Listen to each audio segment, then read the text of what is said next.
Allez, bonjour à tous. Zero Team, Seibu, 1993. Et non, vous ne rêvez pas.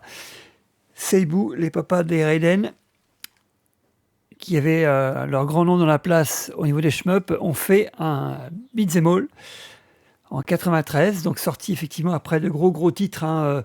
Les Turtles étaient sortis en 91. Il y avait aussi les Golden Axe et aussi bien sûr le temps est mythique en 92, Golden Axe The Revenge of Death Adder. Et ben ce titre-là arrive après une flopée de titres dans les salles d'arcade. On va faire le stage 1 ensemble. Alors 4 persos avec des couleurs différentes. Moi j'aime bien le costaud parce qu'au moins il envoie des bonnes cartes. Ah, lequel on a sur risque. Alors, niveau sonore, il y a de l'impact. Ça cogne vraiment. Un petit shop, on peut choper quelques accessoires. Alors tout ce qui va être item par terre, on va pouvoir le ramasser automatiquement. Sauf pour ce qui est de la vie. La vie, il faudra appuyer sur le bouton de point. Alors, 2 boutons, un saut, un action. Il n'y aura pas de liste de coups. En tout cas, je n'ai pas découvert. Et une magie, mais la magie va enlever de la vie une fois qu'on aura actionné les 2 boutons en synchro, là, en même temps, donc le saut et l'action. Donc, il y a bien sûr de l'impact. Niveau des musiques, et ben à certains moments, j'ai l'impression de jouer à Raiden. C'est les zik de shmup. Par contre, elles vont être un petit peu redondantes dans les derniers niveaux. Dans le dernier niveau en l'occurrence. Et dès qu'on arrivera au boss de fin, ça sera un peu différent. Côté graphique, c'est très détaillé. Vraiment, même si les sprites sont peut-être un petit peu petits, c'est assez détaillé quand même. Là, y a pas ils ont fait un bon boulot par rapport à ça. C'est vrai que c'est hyper sympa. Après, voilà, niveau gameplay, c'est très redondant parce qu'on n'a qu'un bouton d'action, donc on va le bourrer à mort et on n'aura pas un petit quart de cercle ou un petit truc qui va sortir en plus, quoi.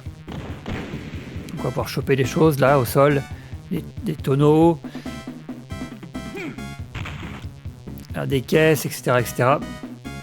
Alors l'arme ultime va être ramassée au sol, ça va être le bazooka, mais il faudrait 5 ou 6 munitions. Voilà, j'appuie sur les 2 boutons, 5 ou 6 munitions avec le bazooka, il fait du mal. Alors, le perso, donc il a donc une vie deux vies par crédit, pardon. Voilà, hop, un peu de life. C'est quand même assez détaillé, quand même. Les environnements sont hyper sympas. Donc 6 stages. Donc il y a des morceaux du désert là qu'on refera 2 ou 3 fois. Il y aura plusieurs petits plans qui arriveront 2-3 fois dans la game. C'est-à-dire qu'il y a une petite colline, on peut monter dessus. Au niveau du bestiaire, le bestiaire, alors il est assez... ça revient un petit peu, mais bon, c'est pas ça à chaque fois. C'est avec de temps en temps des couleurs différentes pour quelques petits sous-boss. Donc là, les boss ont des skins du Japon feudal. Par contre, c'est hyper stylé, vraiment hyper stylé, c'est hyper chouette. Vous voyez, là, la zik là, elle fait penser un petit peu quand on est dans un boss de Raiden, quoi. On peut choper des choses au sol, hop, de l'armure. Ah, je suis encore dead. On va prendre la fille. Hop. Là, voilà. Alors elle a les 1000 coups de poing là. Et par contre, effectivement, elle est un petit peu moins fort. Donc par terre, on peut ramasser des points. Du PQ. Pour admirer la tenue.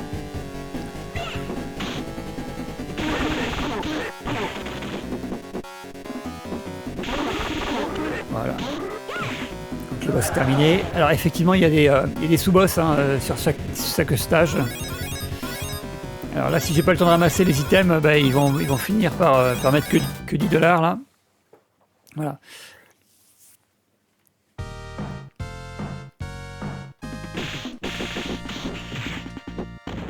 Hop.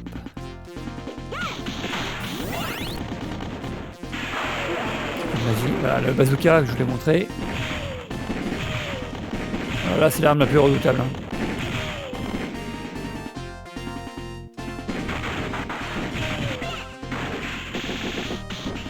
Donc ce titre est jouable à 4 players en même temps. Là, c'est cool. Après, faut avoir le matos, bien évidemment.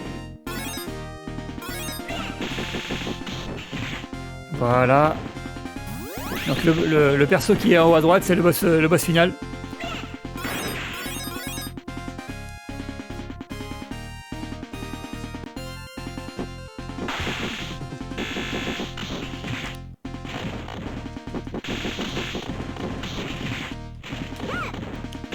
La chope, ça sera aussi assez redoutable. Il ne faudra pas laisser de distance hein, aux ennemis qui ont des épées ou des choses parce qu'ils vont vous déglinguer. Hein.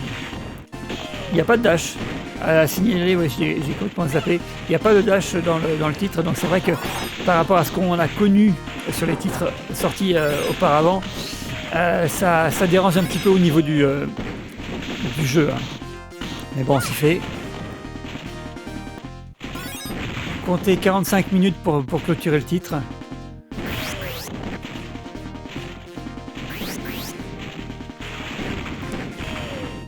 L'aventure se passe bien, il n'y a pas de souci.